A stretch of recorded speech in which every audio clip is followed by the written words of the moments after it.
Halo sahabat Gen, Assalamualaikum warahmatullahi wabarakatuh.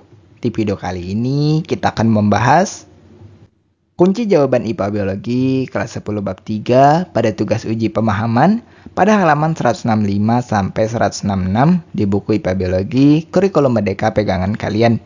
Jadi, ayo kita bahas bersama mengenai soal atau perintah yang ada di tugas kali ini, Gen. Tapi sebelum lanjut, jangan lupa untuk subscribe ya, Gen, agar Gen Sukses Media lebih semangat lagi nemenin kalian nugasnya. Jika sudah, kuy kita lanjut.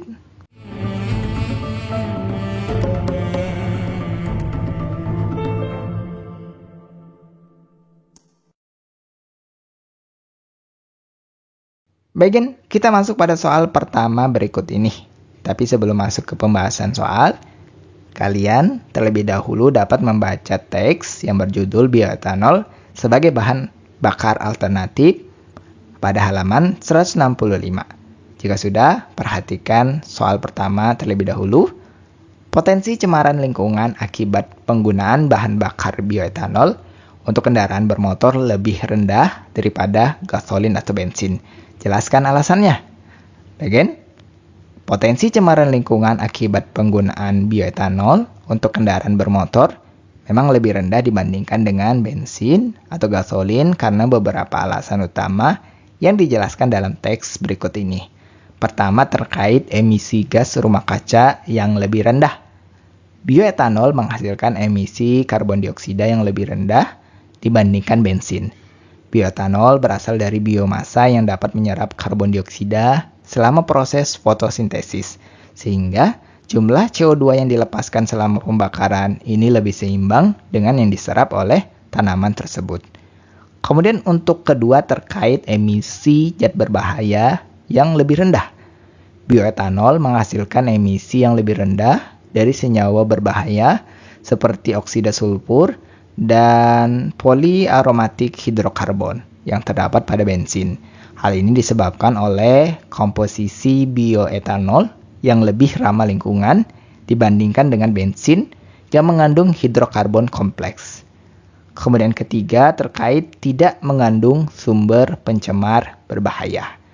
Bioetanol memiliki kandungan oksigen yang cukup tinggi yang membantu pembakaran lebih bersih, menghasilkan emisi yang lebih rendah, dan mengurangi potensi pencemaran udara dibandingkan dengan bensin yang mengandung senyawa hidrokarbon berbahaya. Dengan demikian, bioetanol sebagai bahan bakar alternatif memiliki potensi yang lebih rendah dalam mencemari lingkungan dibandingkan dengan bensin. Baik, kita masuk pada soal kedua berikut ini.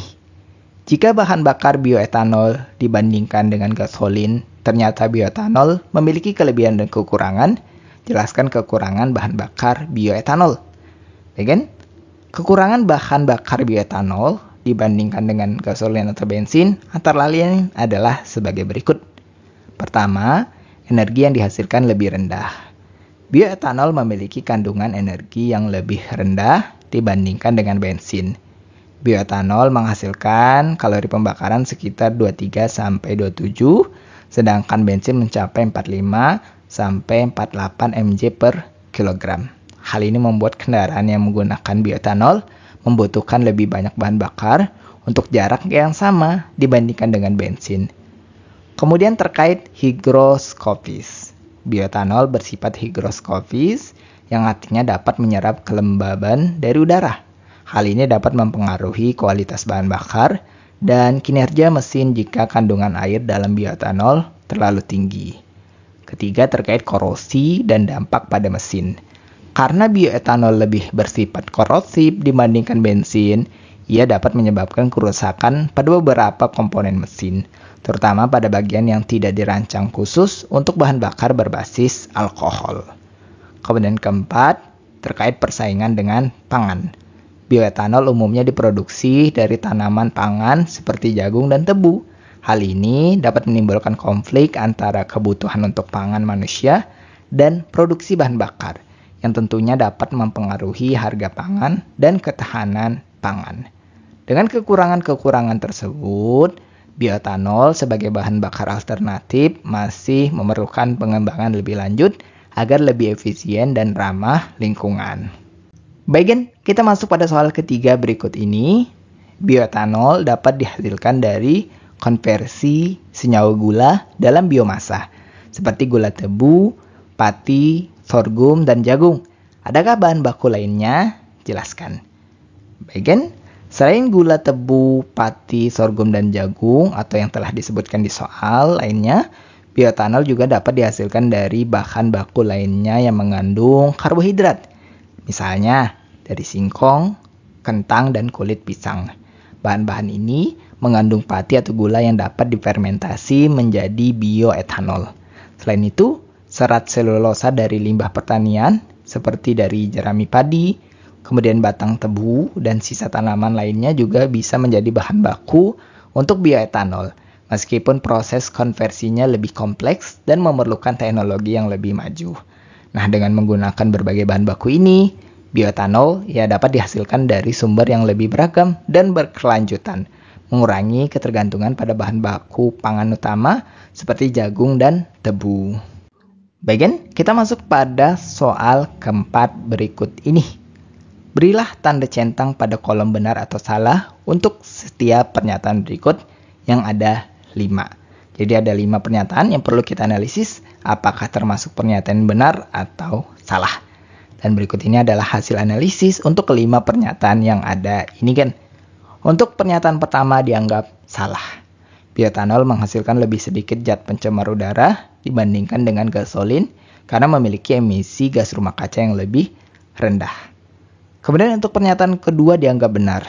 Singkong dan kentang memang dapat dijadikan bahan baku untuk produksi bioetanol karena keduanya mengandung karbohidrat tinggi. Untuk pernyataan ketiga dianggap salah karena penggantian bahan baku bioetanol yang berbasis selulosa justru bisa mengurangi konflik kepentingan antara kebutuhan pangan dan energi karena menggunakan limbah pertanian atau tanaman yang tidak digunakan sebagai pangan. Kemudian untuk pernyataan keempat juga dianggap salah karena bioetanol memiliki kalori pembakaran yang lebih rendah dibandingkan gasolin, meskipun angka oktannya lebih tinggi. Dan untuk pernyataan kelima yang terakhir juga dianggap salah karena bioetanol memang bersifat higroskopis, yang berarti dapat menyerap kelembaban dari udara. Namun, sifat ini justru dapat mengganggu sistem pembakaran dan menurunkan kinerja mesin. Karena kadar air yang tinggi dalam bioetanol dapat mengurangi efisiensi pembakaran dalam mesin. Baik, kita masuk pada soal kelima berikut ini sebagai soal terakhir kita di sesi tugas kali ini, Gen. Setelah memahami materi bahan bakar bioetanol, tindakan apa yang akan kalian lakukan? Jelaskan. Baik, sebagai siswa SMA kelas 10, setelah memahami materi tentang bahan bakar bioetanol, berikut adalah beberapa tindakan yang dapat saya lakukan. Pertama, meningkatkan pemahaman. Saya akan mempelajari lebih lanjut mengenai proses produksi bioetanol dan dampaknya terhadap lingkungan. Hal ini bisa dilakukan dengan membaca lebih banyak referensi dan artikel terkait bioenergi dan teknologi fermentasi. Kedua, eksperimen atau praktikum. Jika memungkinkan, saya akan mencari kesempatan untuk melakukan percobaan atau praktikum yang berkaitan dengan bioteknologi dan fermentasi seperti pembuatan bioetanol dalam skala kecil untuk memahami prosesnya lebih dalam. Ketiga, berpartisipasi dalam diskusi. Saya akan berdiskusi dengan guru dan teman-teman mengenai potensi bioetanol sebagai sumber energi alternatif serta kelebihan dan kekurangannya. Ini bisa memperluas wawasan dan memberikan gambaran yang lebih jelas mengenai isu ini. Dan keempat, mengurangi ketergantungan pada energi fosil. Sebagai bagian dari kontribusi pribadi saya terhadap keberlanjutan, saya akan mulai memikirkan bagaimana bioetanol dan sumber energi terbarukan lainnya bisa menjadi alternatif yang lebih ramah lingkungan untuk mengurangi ketergantungan pada bahan bakar fosil. Again, tindakan ini akan membantu saya untuk lebih memahami konsep-konsep yang diajarkan serta berkontribusi pada isu-isu lingkungan dan energi yang lebih besar. Again, itulah pembahasan sekilas kita untuk uji jawaban IPA Biologi kelas 10 bab 3 pada sesi tugas uji pemahaman pada halaman 165 sampai 166 di buku pegangan IPA Biologi Kurikulum Merdeka. Terima kasih karena telah menonton video ini sampai habis, Gen. Jika dirasa video kali ini bermanfaat, jangan lupa untuk like dan subscribe ya, Gen. Sampai jumpa di video berikutnya dan wassalamualaikum warahmatullahi wabarakatuh.